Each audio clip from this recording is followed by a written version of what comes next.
Arizona Wildlife Views, brought to you by the sale of hunting and fishing licenses and the Heritage Fund, lottery dollars working for wildlife. Some projects made possible by the Sportfish and Wildlife Restoration Fund.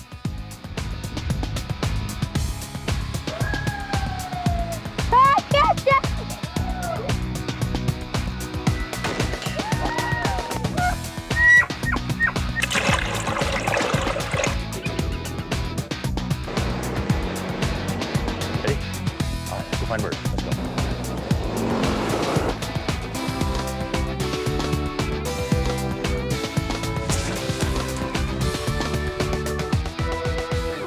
Welcome to Arizona Wildlife Views. I'm your host, Jim Harkin. Tonight, we have a wide range of stories for you.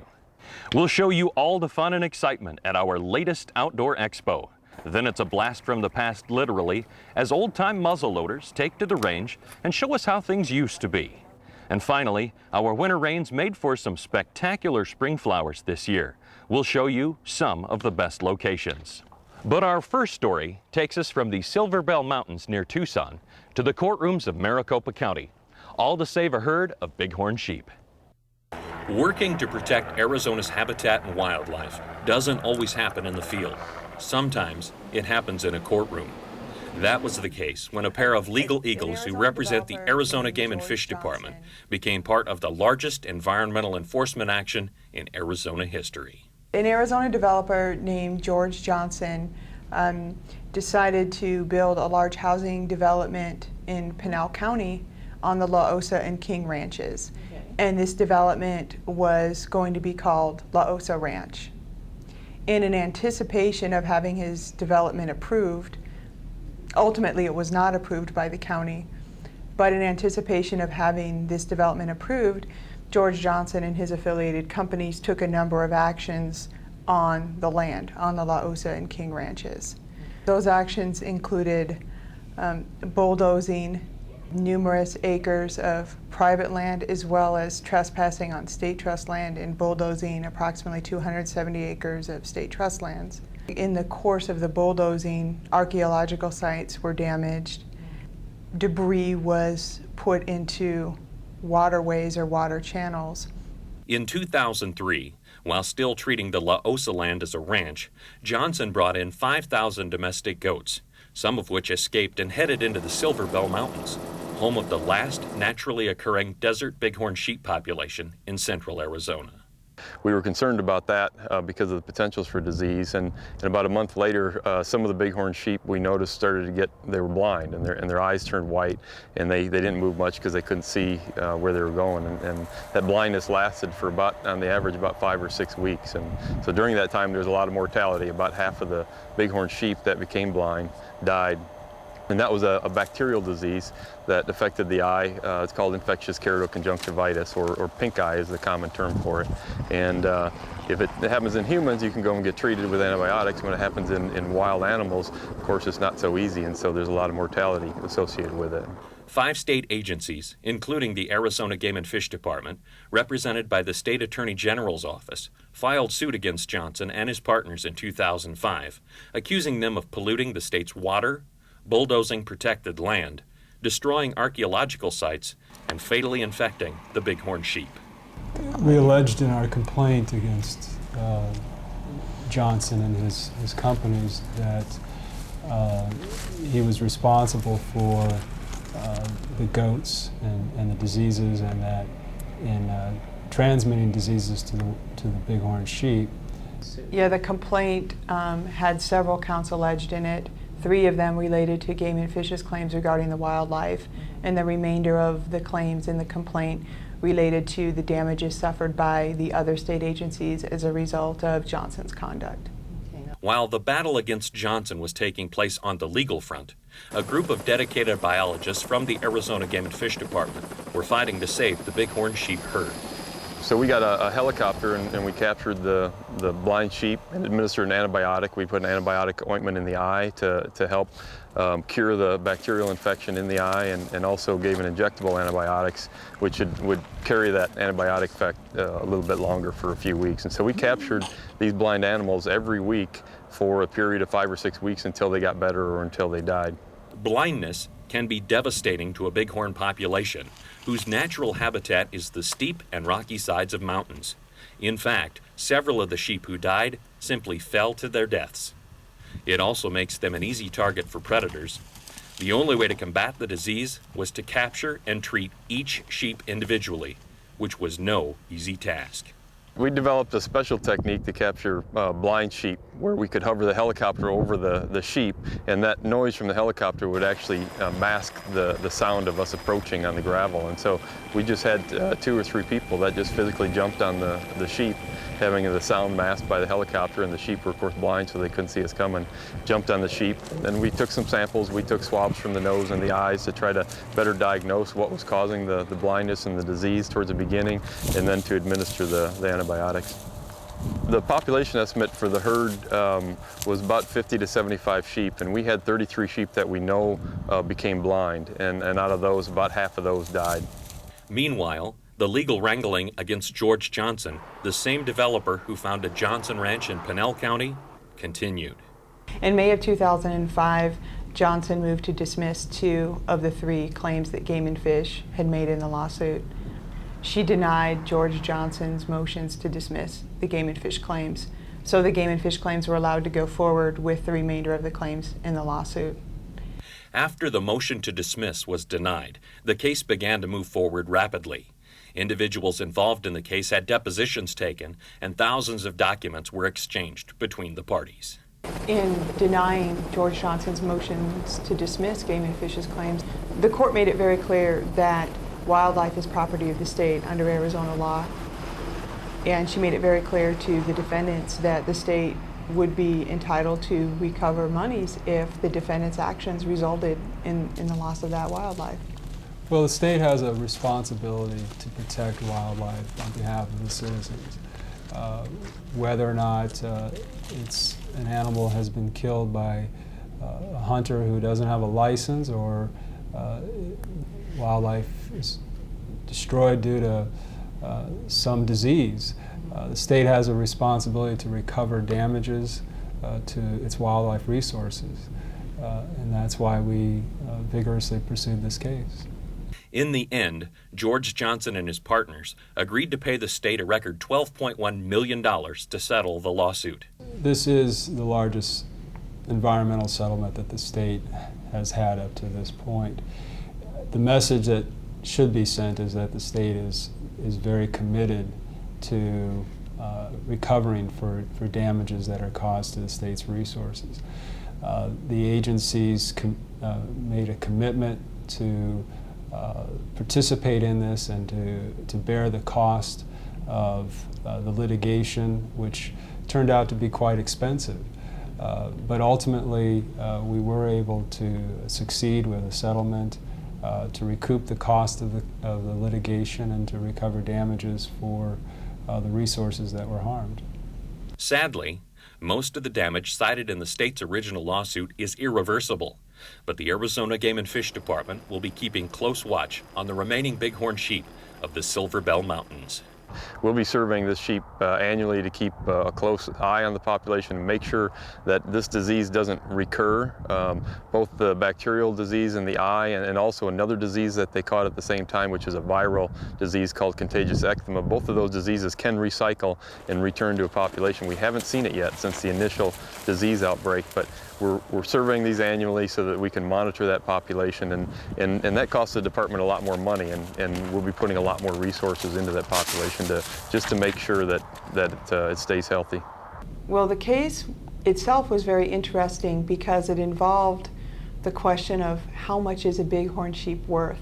Mm-hmm. How much is it worth just to know that it exists? How much is it worth for its other kind of values, whether those values are for hunting or simply wildlife watching?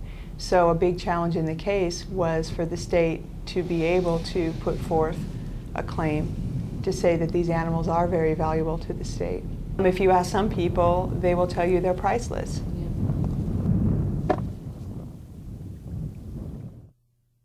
The bighorn sheep herd is stabilized, but biologists will be keeping an eye on them for quite some time. In our next story, we answer the question, just what fun things are there to do in outdoor Arizona? Come with us to the Outdoor Expo and we'll show you.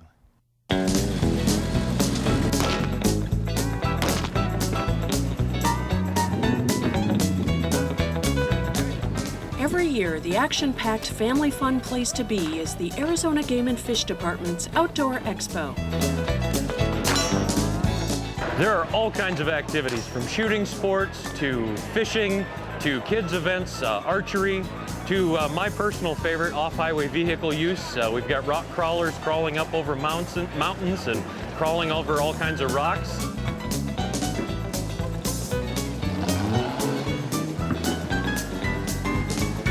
If your style dictates a more conventional ride, the folks from Jeep brought in their own course and plenty of vehicles for people to try. The weekend event drew a record 26,000 visitors, giving outdoor enthusiasts and novices a hands-on opportunity to experience and learn about wildlife viewing, shooting sports, archery, fishing, hunting, and just about any outdoor activity you can think of. From showing how to work a bird dog. Just say his name. He goes on his name. Okay. Dogs are trained to go on their names. So if there's many dogs working together, you don't want them all to go. If you said fetch, they'd all go. So they learn to go on their name for a marked retreat. Okay.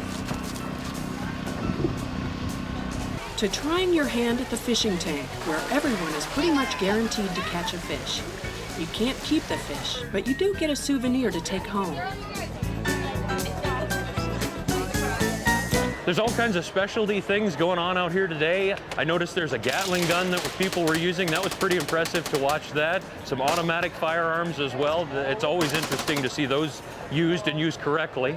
The really fun thing about shooting it is you don't ever get a chance to shoot a real replica of a Gatling gun that shoots a real 45-70 cartridge. It's just something you don't get to do. We're also pleased to have Smith & Wesson, Ruger, and Glock along with us today, showing off different firearms that they produce and letting people have a chance to try those out. And very interesting to see how there's subtle differences between each firearm and how they work and different things that they do. Another exciting shooting sport on exhibit at this year's Expo was the cowboy-mounted shooters.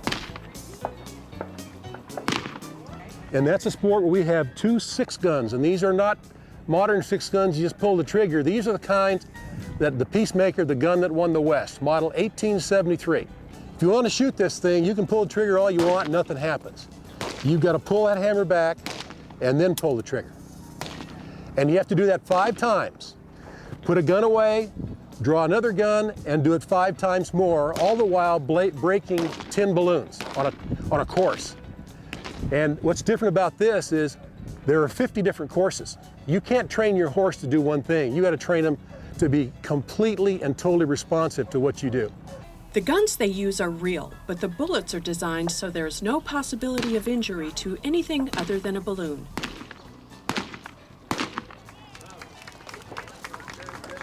This is a .45 long Colt. It was invented in 1873. It's a model 1873. The difference is there's no bullet. Inside this casing is black powder, and then it's crimped to hold the powder in. So when you see it fired off to break a balloon, there is no projectile other than the unburned powder, which is still smoldering. And that will break a balloon at about 20 feet. The Arizona Game and Fish Department began the annual Expo in 2004 as a way to reduce the risk of our more urbanized population, especially kids, from losing their connection with the outdoors. For some of these visitors, just petting a horse is a unique experience. So put your hand next to his nose and just hold it there without moving. And then after he smells you, you can stroke him real gently. The Outdoor Expo is held the last weekend in March, and activities are concentrated in 4 different locations throughout the Ben Avery Shooting Facility at I-17 and Carefree Highway. With over 150 exhibitors, there's a lot to see and do, so free shuttle buses are always running to make sure you won't miss a thing. The Outdoor Expo is a unique combination of education. The Gila monster is almost a symbol, historical and cultural, of our wonderful state. Amazing demonstrations, and just outright fun. And the best part is, it's free.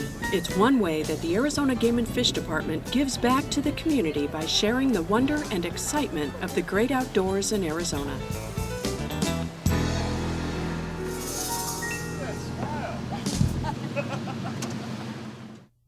At the Expo, you can see that they demonstrate all kinds of shooting sports. But here's one you may not be familiar with. It's the men and women who get a kick out of old-fashioned firearms.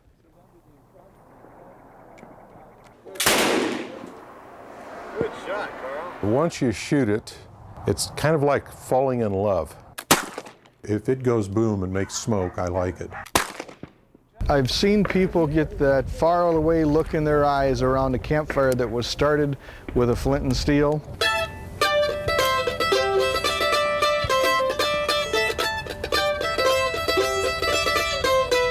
You kind of got two classes of people that shoot muzzleloaders. You got the people that shoot muzzleloaders simply because it just gives him something else to shoot.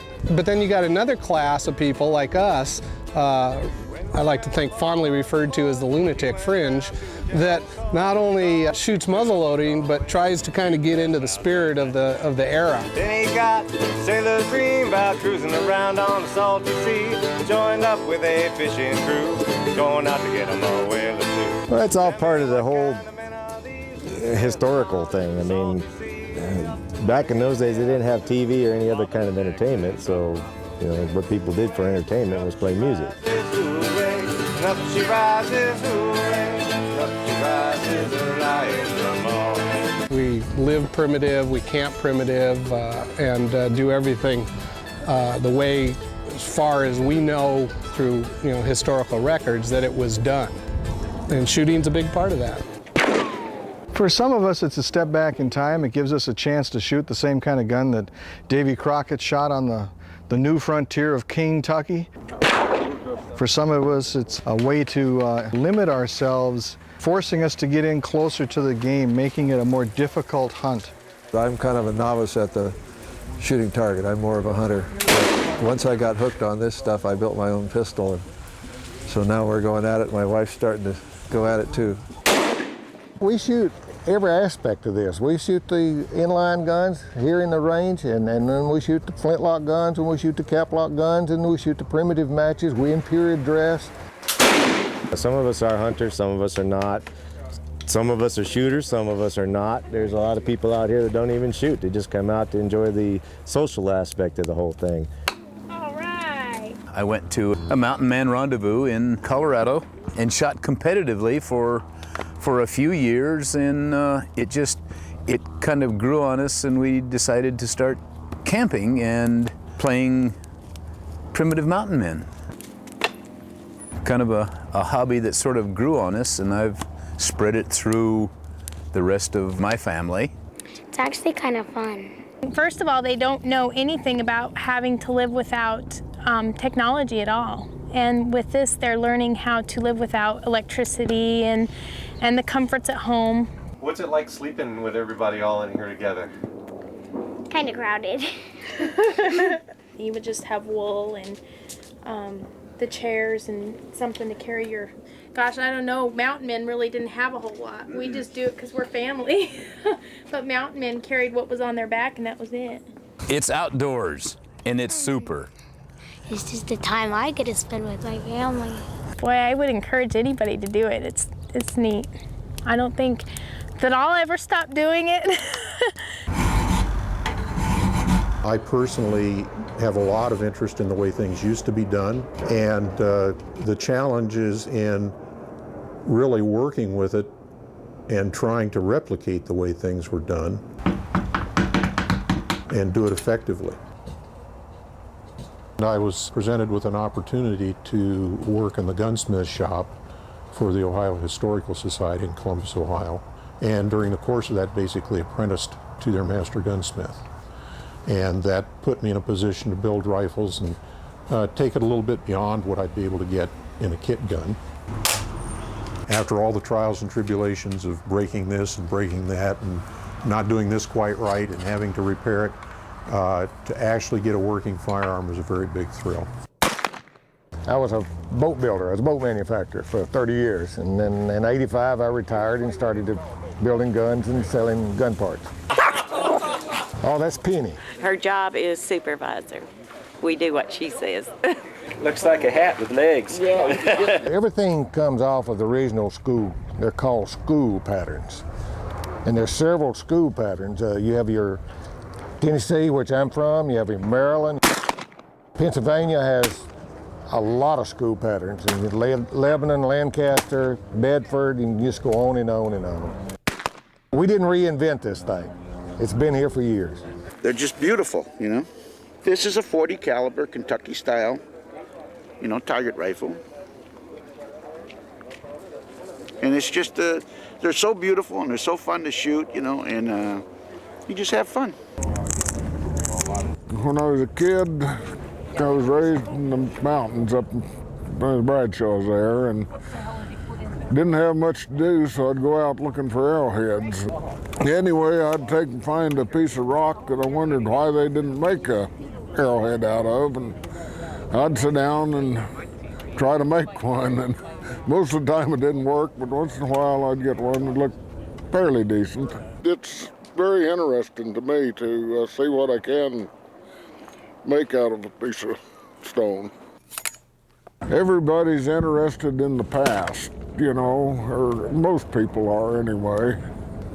It gets you kind of back into what happened with your ancestors and such. I used to think that it would be really fun to spend my life living that kind of a life that those people did, and the more I thought about it, the more I realized that it had to be a miserable, miserable life. Imagine if somebody was charging at you with a tomahawk and it misfired. You really had a problem. So they really had to have their act together in the old times with their guns. I've thought about how difficult it must have been for the frontiers people to actually try and settle this part of the country. If you didn't have a firearm, you had no protection, you had no ability to feed yourself, and it was basically the centerpiece of your life. And it would take as much at that time in terms of your annual earning power to obtain a firearm as it does an automobile today. I have modern firearms, and I shoot with them and I do hunt with them from time to time, but I still prefer to go out with my black powder rifle and hunt, or just to go out and shoot. It's our American heritage. Just U.S. That's us. It's a real romanticism that takes you back to a little bit slower paced time, gets you out of this nanosecond world that we live in these days. How'd you guys do on yours? For me, I was really into the Daniel Boone thing when I was a kid with, you know, Fess Parker and all that, you know, stuff. When my grandpa was a boy, he went down to a general store, saw a picture book on whales, shooting their spouts and flashing their tails.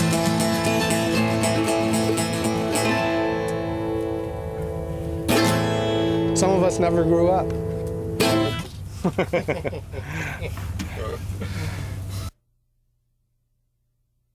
In Arizona, winter rains means beautiful spring flowers. And here's a look at some of the best places to watch nature's grand display.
That's our show for this evening. If you'd like any more information about anything you saw on our show, please check out our website at azgfd.gov. For producers Carol Lind and Gary Schaefer, I'm your host, Jim Harkin. Thanks for watching.